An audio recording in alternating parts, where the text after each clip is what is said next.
What is your take on what is happening with China right now? Well, first of all, they've done that before, at least once before, with Japan. They cut Japan off, and Japan is a huge consumer of their what they call rare earths. And China has not a complete monopoly, but a pretty decent monopoly on rare earths, which are used in virtually everything nowadays because our lives have become so high tech. Will they do that? Frankly, I'd be very surprised if they did. There's a lot of other things that they could do that would probably be less hurtful to them.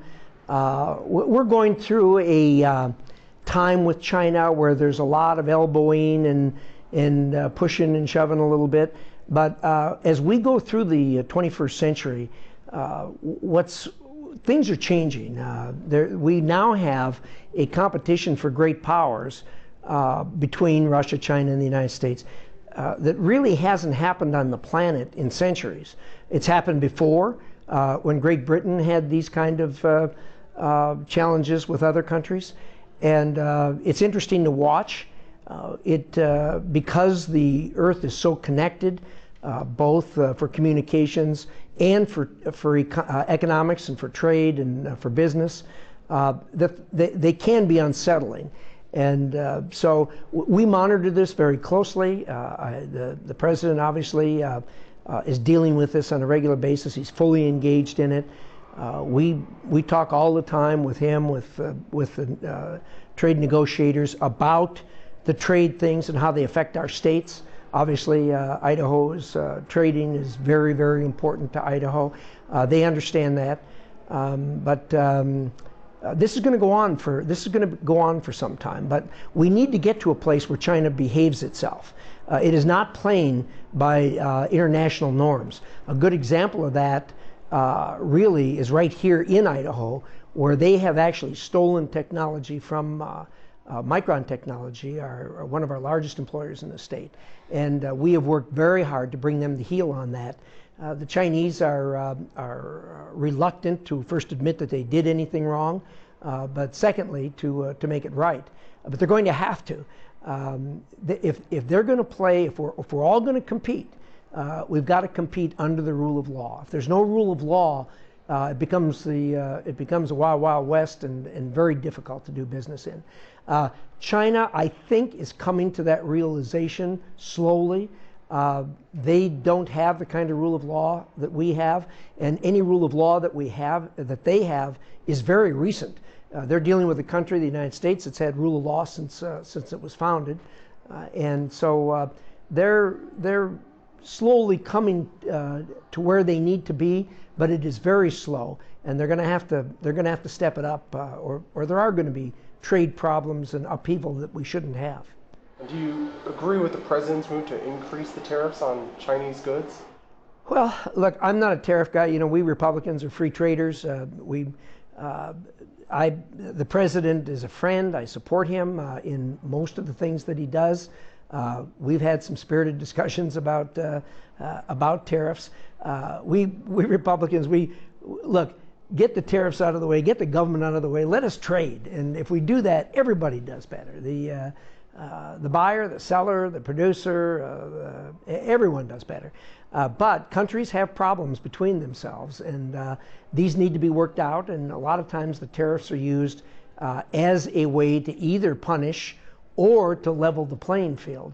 And the president has been using them as one of the tools in his toolbox to try to get agreements. They worked very successfully in NAFTA, redoing NAFTA into the USMCA, and he used the tariffs very skillfully there, and ended by taking the final tariffs off of steel and aluminum quite recently. And I think I know we're going to be better off under USMCA than we were under NAFTA, and the president's to be commended for that, certainly. He's going through the same thing with China right now. We're going through it to a degree with the Europeans right now, and so we need to get a level playing field if America is going to get its just due in the stream of commerce. Now, are you worried about the impacts about from these tariffs that they could have on the consumer? You know, Sure. I've seen a lot of reports where consumers or experts are saying that consumers are going to be the ones paying the price for these tariffs, as the items in their shopping cart are going to be more expensive. You know, the people who, everybody's either a half full or a half empty glass. And the people that are the half empty glass are the ones that are that point out all the difficulties with this. For every difficulty, there's a positive. And it's true that some people will do better, some people will do worse. But the objective is to get to a level playing field, and then people need to adjust their conduct to that point. I would caution people who are critical to be patient. I know when we had our first discussions with the president, he was preaching patience, which we said we had some of, but it was limited, and we wanted to get this done. And he did get it done, I think, in a relatively timely fashion with USMCA. Now, as far as China is concerned, there needs to be a coming together of the two parties and get this done. Now, moving on from China to North Korea. I know earlier this month they did launch some short-range missiles, no intercontinental missiles. I know one of the president's advisors, John Bolton, was very critical of that move, while the president, while he didn't like it, he didn't say it was a violation of the resolutions they'd come to. What was your take on North Korea? Well, I've been dealing with this since I've been on both the Foreign Relations Committee and the Intelligence Committee, which has been 10 years now. And we are in a substantially better place with North Korea than we were just a year and a half ago. I talk at length on this issue, both with John Bolton and with the president. The president is a little more patient, I think, than John is. As far as the firing of rockets, which took place not too long ago, I think that was overblown. Kim Jong-un has said that he wants to work toward a nuclear-free Korean peninsula. We agree with that. That is U.S. policy. If he wants to get there, we want to help him get there. And of course, we've used punishing sanctions on North Korea for many, many years. And certainly that has to be one of the precipitating factors that's gotten him to where he wants to be. But look, he's got local political issues at home, just as President Trump does here, and both of them need to work through that. But if we have a common objective, and we have two people working in good faith to get there, there's no reason it can't be done. So I'm, over the long haul, I'm cautiously optimistic that we're going to move to an even better place than where we are. But we are in so much a better place today than we were a year and a half ago. So would it be fair to say that you don't think those missiles were a violation of those resolutions? Well, I wouldn't put it in those terms. They have a long history of having a military history. They have, their military makes up a large part of their government, a large part of who they are and what they are. I'd rather look at what they're not doing anymore, and that is they have not launched tested an ICBM in a long, long time. They have done no more testing on their nuclear program, and this is all new. I mean, other presidents have tried this. They tried it with Kim Jong-un. They tried it with his father. They tried it with his grandfather. They were all unsuccessful. President Trump sat across from the table with him. They had some very frank discussions and got us to where we are, which is a substantially better place than where we were. And now, bringing it back to the United States, obviously a big topic of discussion. Robert Mueller having his press conference yesterday. What was your takeaway? Obviously, the House Democrats took that as we need to move forward with impeachment. What was your takeaway, though, from what Robert Mueller said? We have a legal term for this in the United States Senate. It's called a nothing burger. It was a nothing burger. There was nothing new added. This is an allegation that was made within days after Donald Trump took the oath of office. The Dems and the New York Times and others accused him of conspiring with the Russians to steal the election. I'm on the Intelligence Committee. We did our own investigation that went on for months and months. Well, it's still going. We haven't really completed it yet, but we looked at hundreds of thousands of documents. We interviewed dozens and dozens of people, and well over a year ago, I came to the conclusion there was nothing there. There was no evidence there. Robert Mueller's investigation was an independent investigation done by the Justice Department, which the Democrats demanded, which they got, and which they will not accept the results from. After $35 million was spent by very professional people, by people who the Democrats said were very honest, honest broker people, have now said there's nothing there, and they won't accept it. Look, it's time to turn the page and move forward. We have a country to run. We have a lot of problems to resolve. And in D.C. these days, on the left side of the aisle, it's all Donald Trump and how bad he is and how they can investigate him. America deserves better than this. We need to govern this country. We need to have them join us in governing the country instead of just sniping. And I hope they would. I hope they would wake up one morning and reach that same conclusion. But I'm not optimistic that they will. Now I know Democrats in the House, they obviously do want to move forward. I won't say all of them, but I know there's a portion of it that want to move forward with impeachment proceedings. What would that look like for the Senate if we made it that far? Well, I think look, this has happened in our lifetime. They did the Republicans did this to Bill Clinton, and it would look like this: the House, who can do things on a majority vote, 50% plus one, will impeach the president. It goes to the Senate. The Senate is required to have a 2/3 vote in order to impeach the president. It has never happened in the history of the United States that the Senate has impeached. The House has in the past, and sent it to the Senate. The Senate has never mustered a 2/3 vote to impeach. So they can carry this on, but the outcome is really preordained, and they need to just turn the page and start governing and look towards the election. They want the Donald Trump era over. It will be over on January the 20th of 2021 or January 20th of 2026. They need to deal with that. I wanted to also talk to you about a state issue here in Idaho regarding interstate hemp. Obviously, the Farm Bill was passed back in December. But then I believe it was in January, a little bit before I moved to Idaho, there was that trucker that was pulled over and subsequently arrested for the illegal transport of what ISP at the time called it a green leafy substance.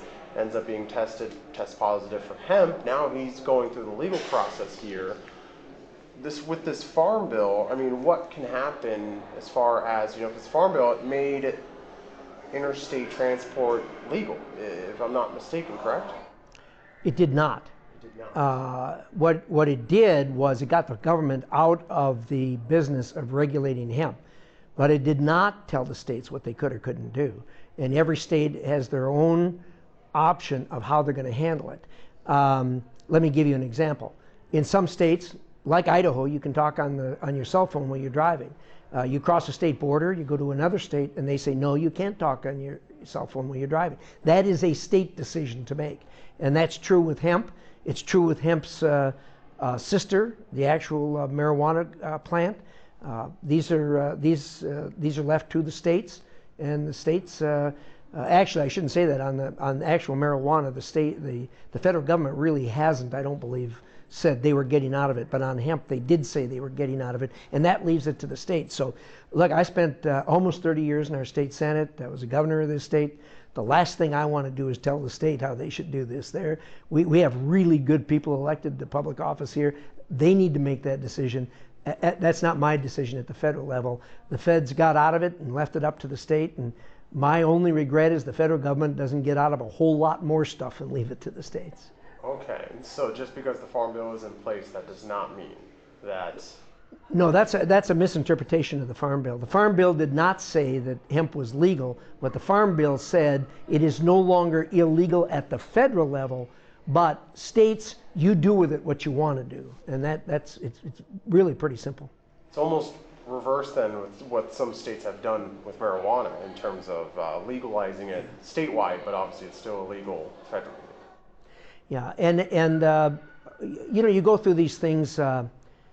on a lot of different issues, on a lot of different levels. Constitution, the United States Constitution, as it was written, was very specific about the 10th Amendment, and was very specific about the powers that the federal government has. And it was very specific in stating in the Constitution that if the powers were not enumerated in the Constitution, they were left to the states. They said it in the Constitution itself.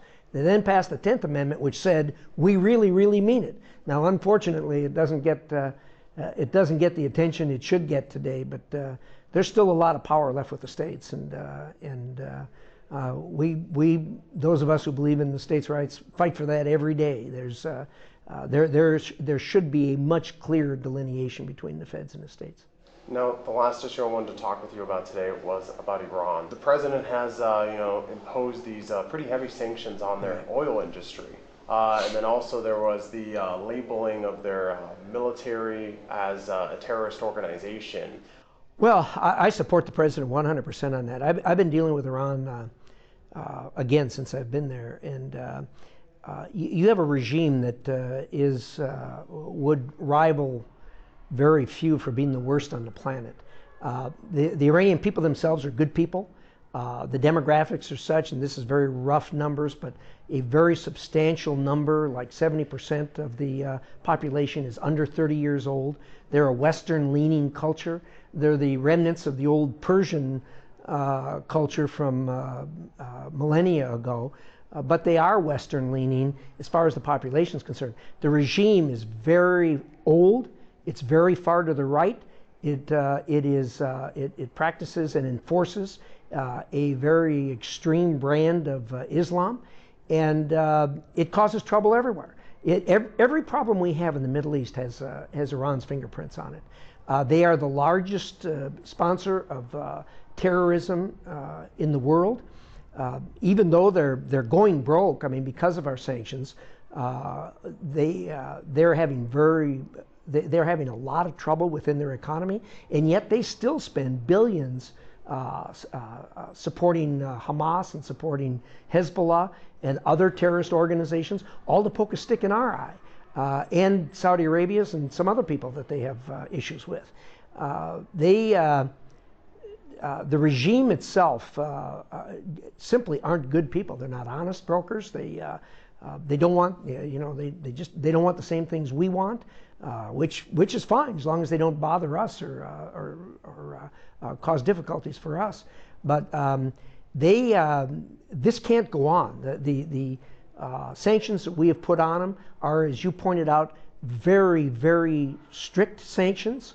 They're even more strict than they were before the last presidential administration negotiated the JCPOA, which President Trump withdrew from, rightfully so. I encouraged him to do that. I opposed it when it was passed, and I think the president did the right thing. They misbehave on a lot of different levels, and simply telling them, well, if you don't, we'll take our sanctions off if you don't enrich uranium. That's not enough. I mean, they are doing bad things as far as terrorism is concerned, as far as meddling in business in the Middle East that they shouldn't be meddling in, and most importantly, on a whole list of resolutions that the United Nations, the world has told them, don't do this, and yet they continue to do it. So they can't do this, and it can't go on. And we're going to keep the sanctions on. We're going to keep the pressure on, and eventually they're going to have to come around, or they're going to have some very difficult sledding financially, even internally in their own country. Now, I know Iran came back and then labeled some of the American troops that were based in the Middle East as terrorist organizations themselves. Do you think this set up those American troops to be, in danger's way? Yeah, not at all. That was an act that was like somebody on the playground saying, "No, I'm not. You are." I mean, it's nonsense. They don't have the juice to do that. They don't have any ability to do that. They have very few friends, and the friends that they do have are very tenuous. So that doesn't concern me in the least, not at all. And do you believe that what the president is doing is going to be forcing a regime change in Iran? You know,